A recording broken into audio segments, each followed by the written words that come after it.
5 నిమిషాల్లో చాలా ఈజీగా చేసుకునే మిక్స్డ్ వెజ్ మజ్జిగ పులుసు. ఇది కంటికి, వంటికి కూడా చాలా హాయిగా ఉంటుంది.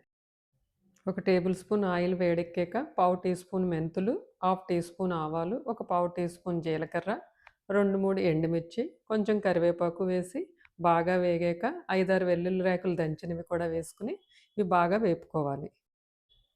హాఫ్ ఇంచ్ దంచిన అల్లము, 2, 3 పచ్చిమిరపకాయలు దంచినవి, మీడియం సైజ్ ఉల్లిపాయ పెద్ద ముక్కలుగా కోసుకొని వీటన్నిటిని కూడా 2 నిమిషాల పాటు బాగా వేపుకోవాలి.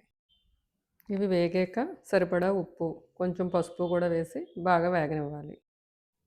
క్యారెట్, క్యాప్సికమ్, టమాటో, బీన్స్ వీటిని కూడా వేసుకుని ఒక నిమిషం పాటు వేపుకుని తరిగిన ఉల్లికోళ్ళు, వామాకు ఈ రెండిటిని కూడా వేసి ఒక అర నిమిషం పాటు వేపుదాం. వామాకు మజ్జిగ చారు రుచిని పెంచడమే కాకుండా ఈ సీజన్లో ఇది ఆరోగ్యానికి కూడా చాలా మంచిది. ఒక హాఫ్ టీ స్పూన్ వామును వేద్దాము. వామాకు వేసినా సరే వాము వేయడం వలన మజ్జిగ చారు మరింత రుచిగా ఉంటుంది. చివరగా కొంచెం కొత్తిమీరని వేద్దాం. వెజిటబుల్స్ మగ్గేటప్పుడు మాత్రం అవి మెత్తబడకుండా చూసుకోవాలి. మనం మజ్జిగ చారు అన్నంలో కలుపుకునేటప్పుడు అవి క్రంచీగా ఉంటే మజ్జిగ చారు చాలా బావుంటుంది.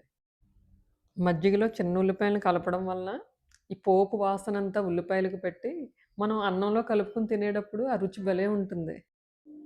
నేను వెన్న తీసిన మజ్జిగతో చేస్తున్నాను. ఈ మజ్జిగలో మనం వేపుకున్న పోపునంతటిని బాగా కలుపుకుందాం. ఎంతో రుచికరమైన మిక్స్డ్ వెజ్ మజ్జిగ పులుసు రెడీ.